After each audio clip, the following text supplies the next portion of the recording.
যদি ছেলেদেরকে বলা হয় যে তোমার পছন্দের ওয়ার্কআউট কোনটি, তো বেশিরভাগ ছেলেরাই বলবে বাইসেপের ওয়ার্কআউট।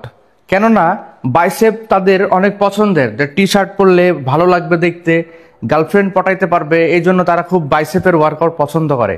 সো আজকে 3টা আইটেম দেখাবো কিভাবে বাইসেপ গ্রো হয় আর কিভাবে ওয়ার্কআউটটা করতে হয়। So let's go.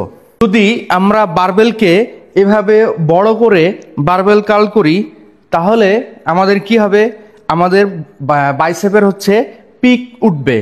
যদি আমরা বারবেলটাকে একদম ক্লোজ গ্রিপে করি, ব্রিথ আউট ব্রিথ ইন, এভাবে যদি আমরা ক্লোজ গ্রিপে বাইসেপ কার্ল করি তাহলে আমাদের মাসেল ম্যাশ হবে। আর যদি আমরা শোল্ডার বরাবর নিয়ে যদি আমরা বাইসেপ কার্ল করি তাহলে কি হবে, আমাদের বাইসেপ লম্বা হবে। সো এখন বাইসেপের ওপরে যাদের যে দুর্বলতা আছে তারা সেই ওয়ার্কআউটটা সঠিকভাবে করবেন। সো আমার ভিডিওটি লাইক করে দিবেন, শেয়ার করে দিবেন, কমেন্ট করে দিবেন।